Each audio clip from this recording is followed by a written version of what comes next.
Hi all, sorry I couldn't be in class today, but we still need to continue with our compound interest because we've got a test coming up.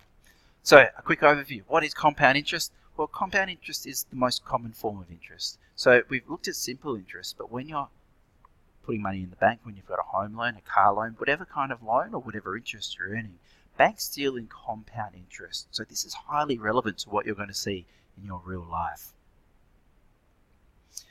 We've got a formula for it. FV, future value, is equal to present value multiplied by 1 plus I, being the interest rate, and don't forget that I is a decimal. And then it's to the power of n, and n is in years. So let's have a look at one of those. If I've got $4,500 for 3 years at 6% with interest calculated annually, all I need to do is identify what is what. So I have 4,500. That's my present value.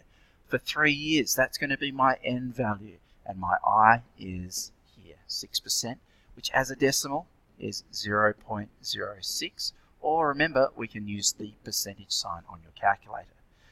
So my FV, future value, is going to be equal to 4,500 multiplied by 1 plus 0.06 to the power of 3.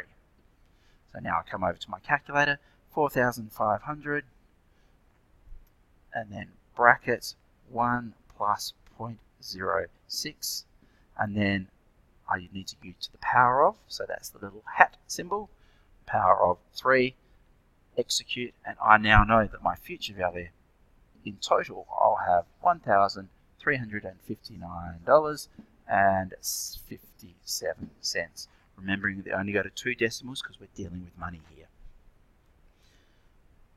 Another one that you might see is, if I've got this much money in the end, how much did I start with back here? So that's my present value. How much did I start with when I have this much in the future? So how much must be invested to have a balance of $5,000? So that's my future value. So how much must be invested to have a balance of?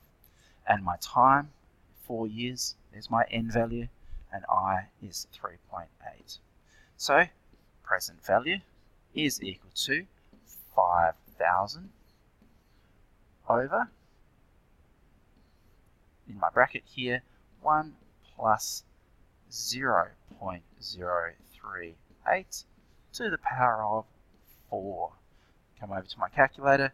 I'm going to put in $5,000 divided by, I'm going to put some brackets in here just to make sure that my calculator is really clear what I'm doing.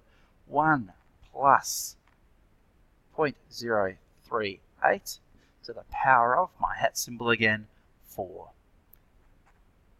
Execute. So I started with $4,307.06, rounding up that 5 to 6 there. So that's how you do compound interest 2 different ways.